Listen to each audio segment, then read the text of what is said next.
Update. My mother, 54 female, didn't realize how much I helped out around the house until I moved out, and now she wants me back. Original post. I, 23 female, have a big family.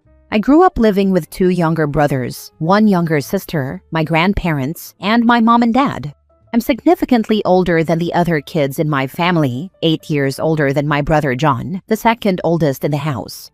My parents never assigned chores to any of us growing up, but I helped out around the house a lot. I've just always been very clean and organized, and I never minded it. I was always cleaning, vacuuming, doing dishes, helping cook, doing the family's laundry, etc. Nobody forced this role on me, but nobody really appreciated it or thanked me either. Again, I didn't really mind. I was just being a dutiful daughter and a responsible person. I lived at home through college. I grew up in my college town, so I just commuted. A few months ago, however, I decided that I had saved enough money and got an apartment with some of my college friends. Apparently, since I moved out, our family situation has become chaotic, and my mom feels overwhelmed. No one helps her at all with any chores. She basically told me that she had no idea how much I was helping out around the house until I moved out. Because I was always doing stuff without being asked, she didn't really know who was keeping everything clean, and just assumed it was a joint effort from the whole family. Now that nobody is around to silently look after everyone, everything is a mess. Everyone in my home has developed a string of messy bad habits because somebody else was taking care of them all the time.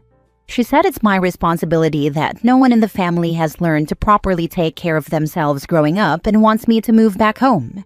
I don't know if I should do it. I guess growing up, especially with my younger siblings, I was just always the default babysitter. I was used to taking care of them, so even when they got to the age where they were old enough to take care of themselves, I was too far into the habit. I don't know how me moving back home will totally fix that though, but I do feel a little responsible. Now for the top comments before reading the update. She said it's my responsibility that no one in the family has learned to properly take care of themselves growing up. That's crazy. That was her responsibility. She just wants your free labor. That made me laugh out loud. Seriously? That takes some serious nerve to get onto someone for being a responsible kid by telling them they screwed everyone else over for doing things that everyone else should have been doing anyway. Wow. Check out r/raised by narcissists. Your story would fit right in there. A lot of people have recommended this sub to me, so I finally checked it out, and boy do things make a lot more sense to me now. When I realized that my friend and roommate was a narcissist, the whole world changed. It's shocking to have that revelation. I spent a few months processing everything. Things that I had ignored, justified, or just missed suddenly jumped out at me and flipped my "oh crap" switch. Since this is your mom, I'm guessing it will take more than a few months to deal with the implications. Here's my 2 cents. Find some people you can talk to about it, who can hear your story and really get what you're saying. Maybe a therapist. Whatever works. You're going to be looking back and going, "Oh my god, WTF," a lot, and it's good to say the crazy stuff out loud. Most importantly, make sure not to kick yourself for not seeing it sooner. It happens to the best of us. Nothing about the way you were in the relationship says anything bad about you. You grew up a responsible, considerate person. Well done. Now for the update. I was kind of surprised by how much everyone's response to my mother was a resounding no. It made me feel silly for even considering it. There was really no benefit to continuing to enable my mom and move back home. Well, Reddit, I'm sad to say that turning my mom down was the first time I had ever really stood up to her, and it did not go well. She instantly started guilt-tripping me, how she had raised me, how family was everything, how I was being selfish and abandoning her. When that didn't work, her insults turned more aggressive. She said I owed her money, the money it cost to raise me, to put me through college. My parents paid partial tuition, the accumulation of rent for letting me live at home during college, which we had never discussed, etc., etc. Again, she pressed that I was taking advantage of the family by not moving back home and helping out. I don't want to get into much detail because I am still very, very sad about how this has turned out, but my mom hasn't responded to my calls in weeks. She's turned the whole family against me, telling my siblings that I did something ambiguously terrible and am abandoning the family. I had a phone conversation with my sister Rachel, who said something along the lines of, "Mom said you did something really mean to her. She won't tell us what, but she said that's why she made you move out." I've never been really close to my siblings, but I'm kind of taken aback by how little anyone seems to care that I'm gone. Recently, my mom put up a picture on Facebook of the whole family, with me absent, captioned, "The only people in my life I'll ever need." I'm trying to focus on my work and my friends to get through this, but I am in a very sad place right now. First of all, quit calling mom. All you're doing is making her feel better by allowing her to give you the silent treatment. Stop doing that and go about living your life. Heck, unfollow her on Facebook so you don't have to see any of the stuff she posts. If any of your siblings call again, ask if they notice how filthy the house has gotten since you left. Tell them you were the one keeping the house clean. And mom's mad because you refuse to come back home and play servant. If they get pissy too, block their numbers and carry on with your life. Things will cool down in a few months, and you can re-establish a relationship with your family on your terms. I swear if you quit calling your mom, she'll start calling you again. Right now, she loves that she's punishing you. She feels justified in making you feel bad. Just remember that. She thinks she has the right to make you feel terrible. It literally never occurred to me until now that she's ignoring me because she likes that I'm still reaching out and suffering. Well, I'm done now. I'm honestly so shocked still how much my mom seems to enjoy my guilt. She's going through an extinction burst, stepping up the behaviors that have worked in the past in order to make you bend to her will. Stay strong. When you doubt yourself, just remember that your mother doesn't care about you. She cares about what you can do for her.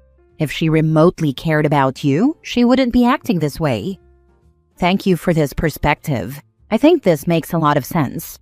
I'm no longer going to reinforce her behavior, and I'm going to stop contacting her. I get the feeling that she likes that I'm struggling to reach out to her and wants to make me suffer. Yeah, give her space and time to see what she's sown here. And give yourself some time to process and relax. Now that you aren't cleaning up after an entire family, you've probably got a bit more time for yourself. Don't give up on your siblings though. They need to hear your side of the story too. And they will go through this BS next when they leave the nest. Next story. A narcissistic parent will always care more about how you affect their reputation than actually having a relationship with you. Realizing that, I'm finally ready to tie up my loose ends and walk away from my covert narc dad and overt narc stepmom. On Mother's Day, I found out from my grandma that my brother was commissioning in the army the day after and that I'd heard nothing.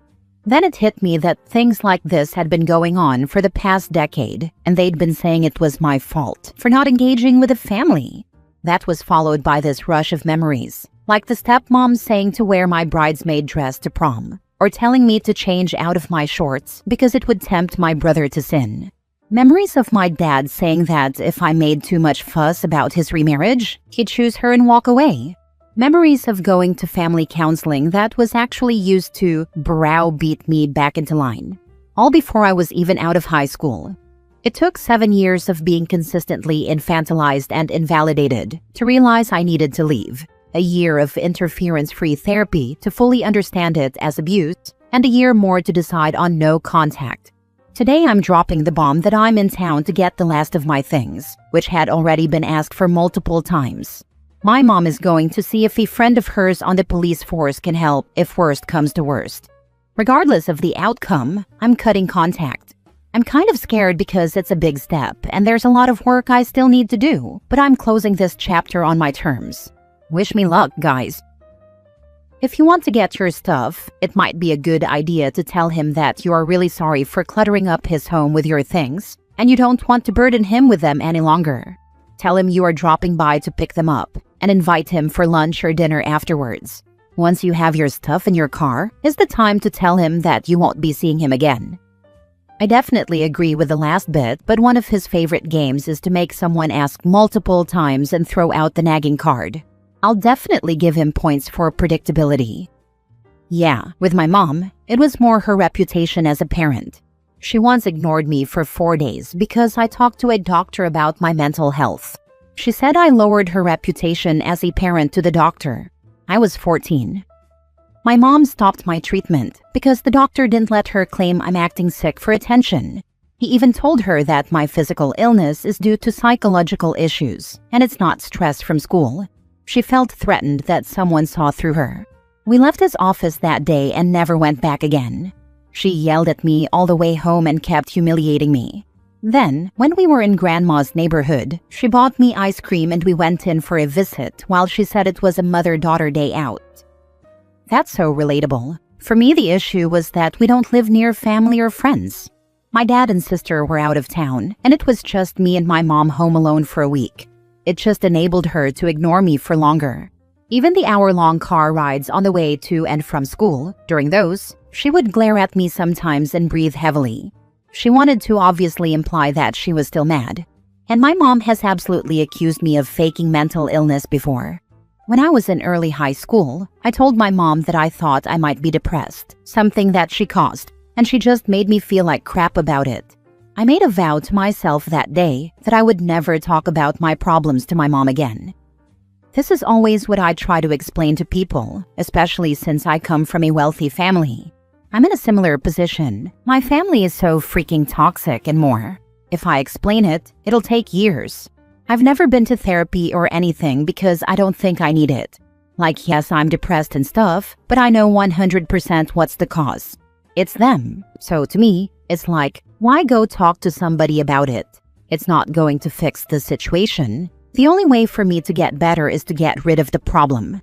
I'm 17 and literally all I've been hoping for since before I was even a teenager is to move out. Thank God I have 1 year of high school left.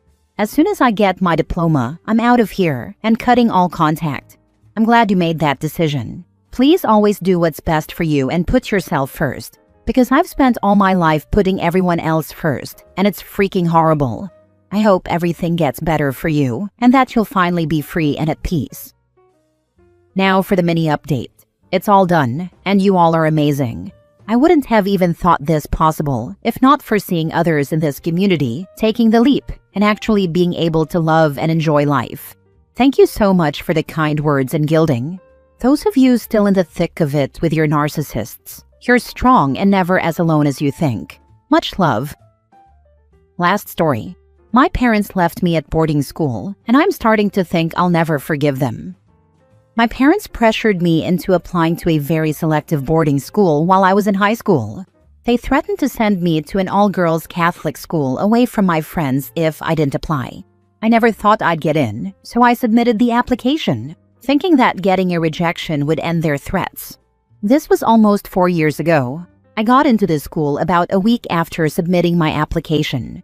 My parents told me I had to go for 2 weeks, and if I didn't like it, I could come home. By the end of the 5th day, I called them and said I wanted to come home. They said I had to wait the full 2 weeks. I waited the full 2 weeks, thinking that they had a scheduling issue or something that prohibited me from going home sooner. The day I was supposed to be picked up, they called me and told me that I was staying until graduation. I cried every day for 2 years, up until I graduated out. Meanwhile, my family moved on, got a puppy to replace me, literally got her 2 days after I left, and proceeded to lie and tell everyone around them that I loved it there and was staying of my own choice. My friends tried to confront them on this, but my mom made it very clear I wasn't welcome home. This was a school for the profoundly gifted. I wasn't a bad kid. It's been almost 4 years since they decided to keep me there. I'm now in college, and being home is so hard because I don't think I can ever forgive them. I try, but I come back to the same thing over and over. They took my home away from me. I came back, and everything was different. 2 years had passed. My friends had moved on. My own family had moved on. I try to be nice about it. I try to understand their perspective. But I also know I was so depressed there and I hated it so much. And they knew all of this, and still did it. And I don't think I'll ever understand how someone could do that to their child. I was 15. I couldn't even drive yet. I'd never been to prom. I was a kid. And so I question if I will ever forgive them, or if I am destined to be quietly angry about this for the rest of my life. Don't be quietly angry. Tell your biologicals how angry you are and follow up by cutting them out. Graduating from college? Don't tell them. Getting married? Don't invite them. They get mad? Remind them how they shipped you off and forgot about you. Now you're returning the favor. I can't. I have little siblings and dogs that I really don't think I could part with. My parents are the worst part of being home, but my siblings deserve to have their big sister. Aren't they also going to ship off your siblings? If not, what is the difference between you and them? They won't. To be honest, I'm not sure my siblings would get into this school with the level of scholarship my family needs. I was a fantastic candidate due to academics and several competitions I won while in middle and high school. None of my siblings are showing any inclination of even wanting to pursue the same field. Why would you forgive them? I'm not sure I understand. Exactly. You don't have to forgive them. They abandoned you. They literally got rid of you. Get rid of them back. Stop being a doormat. You're not a doormat when you're a kid. I know she's about 19, and you've been abused and abandoned. She's still holding on to hope. It's not her failing or doing anything wrong. It's the parents. Yes, she'll need to fight tooth and nail to unlearn a lot of behaviors and thought patterns, so she can protect herself and move on from her parents. But right now, she sounds like she's drowning and has been for a while. Calling her a doormat trivializes what she's experiencing. There are kinder ways to call out the issue. She's still young and needs guidance as to how this is a typical abuse scenario and how to get out of it. Sorry, I'm heated. This was something I was called when young after being emotionally abused into being a doormat people pleaser by my parents all my life. It didn't help me, but made me smaller, especially as I had no escape at the time. I don't want OP to feel even worse right now. OP, it sounds like therapy is the best thing you could do for yourself right now. You don't need to forgive right now. You're still in a situation with a lot of emotional turmoil. It's hard to forgive when the situation is still happening. Or you could forgive but not forget. Forgiveness and forgetting are two different things, even though it hasn't been taught that way. This will not last forever, but it definitely sounds like it sucks right now. Therapy really is the best solution right now. Colleges or universities usually have someone you can connect with.